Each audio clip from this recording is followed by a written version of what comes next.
할렐루야. 오늘도 새날을 주신 하나님을 찬양합니다. 오늘도 말씀의 은혜가 충만하여서 주시는 말씀대로 순종하며 살아가는 복된 하루가 되시기를 주님의 이름으로 축원합니다. 오늘 우리에게 주시는 하나님 말씀은 신명기 25장 말씀인데요. 11절에서 16절까지만 봉독해 드리도록 하겠습니다. 하나님의 말씀을 경청하시기 바랍니다. 두 사람이 서로 싸울 때에 한 사람의 아내가 그 치는 자의 손에서 그의 남편을 구하려 하여 가까이 가서 손을 벌려 그 사람의 음낭을 잡거든 너는 그 여인의 손을 찍어 버릴 것이고 내 눈이 그를 불쌍히 여기지 말지니라. 너는 내 주머니에 두 종류의 저울추 곧 큰 것과 작은 것을 넣지 말 것이며 내 집에 두 종류의 돼 곧 큰 것과 작은 것을 두지 말 것이요 오직 온전하고 공정한 저울추를 두며 온전하고 공정한 되를 둘 것이라. 그리하면 내 하나님 여호와께서 내게 주시는 땅에서 내 날이 길리라. 이런 일들을 행하는 모든 자, 악을 행하는 모든 자는 내 하나님 여호와께 가증하니라. 아멘. 오늘도 이 말씀을 통해 우리에게 주시는 하나님의 음성을 듣게 되기를 바랍니다. 자, 오늘 말씀은 이제 모세의 두 번째 설교, 거의 막바지에 와 있는데요.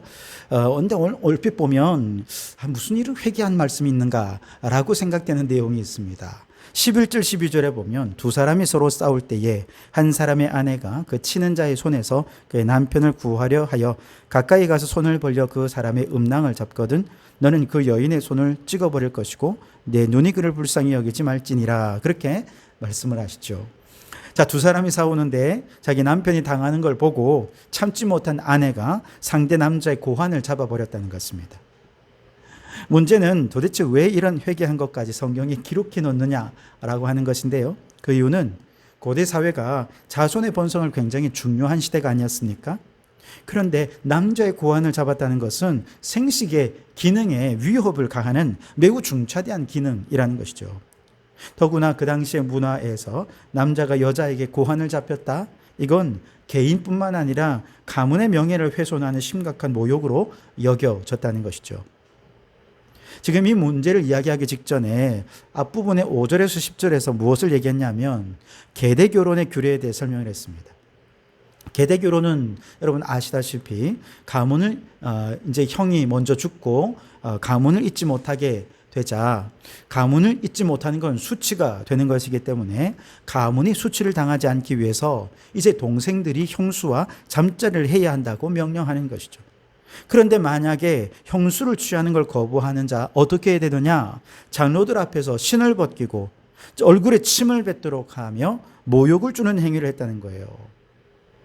이와 마찬가지로 지금 이 말씀에 이어서 여자가 남자의 고환을 잡는 것은 남자에게 엄청난 모욕을 주는 행위라 하는 것이죠. 그래서 이런 경우는 여인의 손을 찍어버리라 이런 말씀을 주신 겁니다.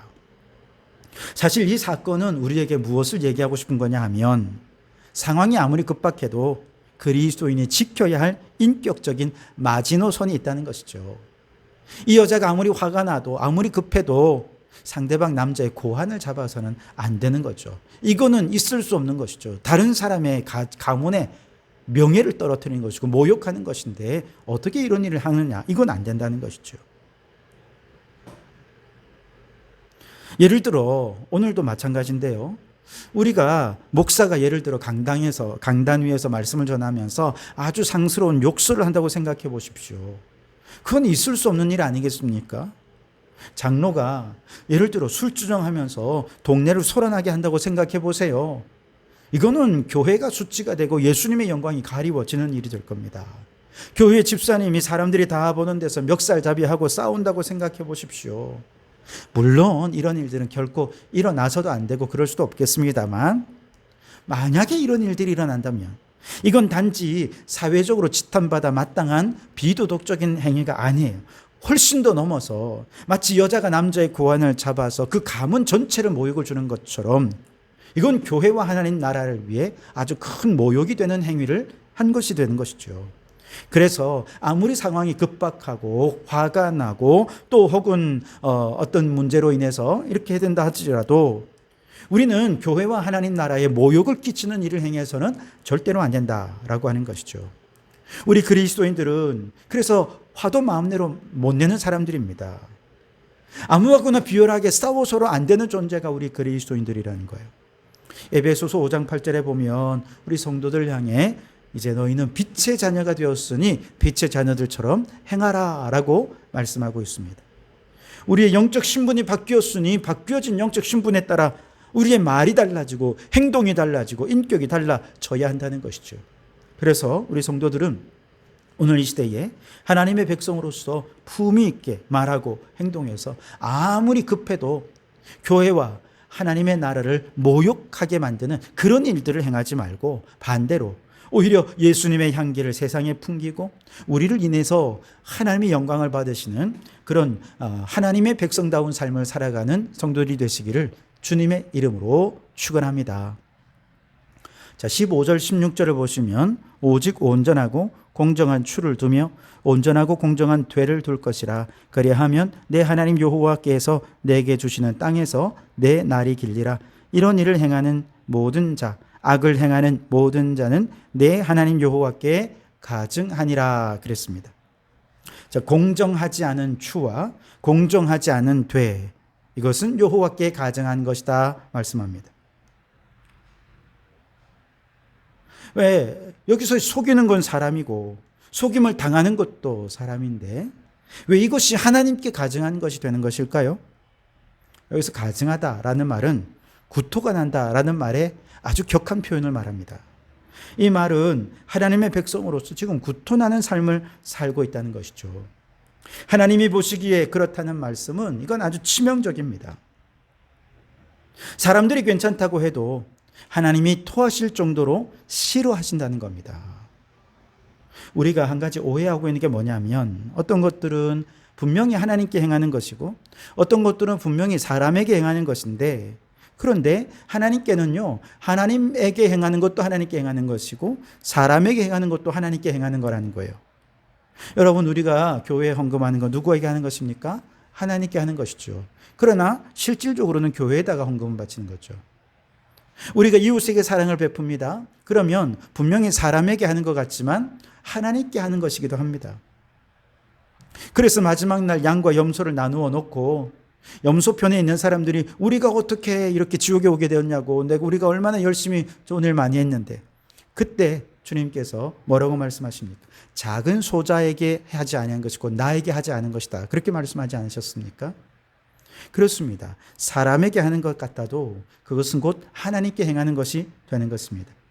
우리가 이웃에게 하느냐, 이웃에게 행하는 모든 일들은 하나님께 행하는 것이 된다는 것을 잊지 말아야 한다는 것이죠. 그래서 내가 만약 사람을 속이면 그 사람을 속이는 것이 아니라 하나님을 기만하고 속이는 것이 됩니다. 우리가 누군가 사람에 대해 욕을 하면 그것은 곧 사실상 하나님을 욕하는 것이 됩니다. 사람에게 비열한 짓을 하면 그건 하나님께 비열한 짓을 하는 것과도 같다는 것이죠. 레위기 19장 35절 이하에 보면 이렇게 말씀하십니다. 너희는 재판할 때나 길이나 무게나 양을 잴 때에 불의를 행하지 말고 공평한 저울과 공평한 추와 공평한 에바와 공평한 흰을 사용하라. 나는 너희를 인도하여 애굽 땅에서 나오게 한 너희의 하나님 여호와니라 그랬습니다. 여기서 추, 에바, 흰 이런 것들은 다 단위를 말하는 거죠. 모든 것은 결국 하나님의 뜻에 합당하게 공평하게 해야 한다는 뜻입니다. 하나님의 백성이라면 당연히 정직해야 되고 하나님의 백성이라면 당연히 공평해야 되는데 도덕적으로 그렇게 하라는 것이 아니라 하나님 앞에서 행하기 때문에 그렇다는 것입니다. 우리가 행하는 모든 것은 사람 앞에서 행하는 것이 아니라 하나님 앞에서 행하는 것이기 때문에 그렇습니다. 그러나 우리가 만약에 사람들에게 부정직하게 행하고 불의하게 행하고 죄악과 타협하면서 교회에 나와서는 하나님 이름 부르며 찬양하고 있다면 하나님께서 토하여 버릴 것입니다. 가증한 것이죠. 그런데 고대 근동 사회에서는 일반적으로 상거래할 때 일정한 무게를 측정하기 위해 주머니에 돌로 만든 추를 넣어가지고 다닌다는 거예요. 양을 측정할 수 있는 도구로 되를 사용하기도 했다는 것입니다. 그런데 정직하지 못한 사람들은 추와 되를 서로 다른 무게 두 개를 갖고 다니면서 물건을 살 때와 팔 때 서로 다른 두 개의 추를 혹은 두 개의 되를 이용을 해서 자기에게 유익한 방향으로 해서 부당한 이익을 취하는 악을 범하는 사람들이 있었다는 거예요. 오늘도 마찬가지죠. 저울을 속이다가 걸려서 사회적인 지탄을 받는 이런 일들이 종종 있지 않습니까? 예나 지금이나 수단과 방법을 가리지 않고 돈만 벌려고 하는 그런 사람들이 있습니다. 그러나 하나님의 백성 이스라엘은 공의와 정의로 하나님을 섬기고 성실과 부지런함으로 이웃을 대해야 했습니다. 왜? 이웃을 대하는 것은 곧 하나님께 향하는 것이 되기 때문에 그렇습니다. 그러나 가끔 하나님 앞에서 사람의 눈을 속이는 가증한 삶을 살아가는 사람들이 있습니다. 그래서 하나님은 14절에서 같지 않은 추나 되는 아예 만들지도 말고 보관하지도 말아라 명령하신 것입니다. 이것이 그리스도인다운 삶이라 말씀하시는 것이죠. 이처럼 불의하게 두 개의 추를 가지고 다니는 것은 지금 당장 그걸 사용하지 않는다 하더라도 언젠가 사용하고 싶은 유혹이 있지 않겠습니까? 그런 유혹에서 벗어나기가 힘든 것입니다. 그런 마음이 있기 때문에 그걸 갖고 다니는 것이죠. 그래서 하나님은 그러지 말라는 거예요. 악은 모양이라도 버리라 말씀하십니다.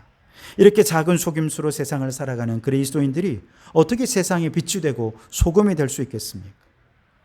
사람을 속이는 일이지만 하나님께 가증하다는 것은 인간의 삶이 하나님 앞에서 결코 어디에서도 하나님을 떠날 수 없고 하나님의 눈길을 피할 수 없는 존재라고 하는 것입니다. 여러분, 예수님을 믿고 우리가 그리스도인으로 살아간다는 것은요, 우리의 무의식까지도 그리스도인이어야 함을 말하고 있습니다. 사도 바울은 마음을 새롭게 함으로 변화를 받은 새로운 세계관을 가지고 살라고 도전하시죠. 그렇기 위해 그리스도인들은 이 세상, 즉 세상의 정신으로서의 어떤 이 세상을 본받아서는 안 되고 그리스도 안에 새 마음 품어야 하는 것입니다. 신명기는 이스라엘 백성들의 구체적인 삶의 매뉴얼입니다. 구약시대라는 문화적인 제약 때문에 오늘 우리의 시대에 맞게 재해석하는 과정은 반드시 필요하겠습니다만 중요한 것은 그 정신은 동일합니다. 과거나 지금이나 성경의 메시지는 동일해요. 왜냐? 하나님의 사랑은 곧 이웃사랑. 이것은 곧 구약이나 신약의 동일한 핵심적인 메시지입니다. 세상을 본받지 말아야 한다는 것도 동일합니다. 그렇기에 우리는 신명기의 말씀을 통해 구체적으로 어떤 부분을 훈련하고 어떤 부분을 제거해야 할지 배우고 그대로 실천해야 합니다. 오늘 우리는 그리스도인으로서 아무리 상황이 급박하더라도 그리스도인다움을 잃지 말아야 됩니다. 교회에 모욕을 주고 하나님의 영광을 가리우는 일을 해서는 안 될 것입니다. 우리의 말과 행동이 감정과 혈기를 따라 행하다가 타인에게 모욕을 주고 하나님의 영광을 가리는 삶을 살지 말고 말과 행동과 모든 면에 있어서 그리스도인다운 삶을 살아가는 성도들이 되실 수 있기를 바랍니다. 무엇보다 우리 그리스도인다운 삶은 정직한 이윤을 남기고 정직한 방법으로 돈을 버는 것입니다. 거짓된 저울추로 사람들을 속이고 불의한 돈을 벌었다면 그것은 또한 하나님의 영광을 가리우는 일이 될 것입니다. 오늘 이 하루도 무슨 일을 하든지 누구를 만나든지 나는 하나님의 자녀다, 나는 그리스도인이다 라고 하는 이 신앙의 정체성의 자부심을 가지고 그리스도인답게 살아가는 우리 모든 성도들이 되시기를 주님의 이름으로 축원합니다. 기도하겠습니다. 주님, 우리를 하나님 자녀 삼아주시니 감사합니다. 이제 어디서 누구를 만나든 그리스도인답게 살게 해주시옵소서. 정직하게 하시고 의롭게 해주옵소서. 감정과 혈기를 따라 행하다가 타인과 가문을 비난하고 모욕하는 일을 행했던 여인처럼 우리도 감정과 혈기를 따라 행하다가 교회와 하나님을 모욕하는 일을 행하지 않게 도와주시고 우리의 말과 행동과 인격을 통해 오직 하나님의 영광만 나타나게 하여 주시옵소서. 예수님 이름으로 기도하옵나이다. 아멘.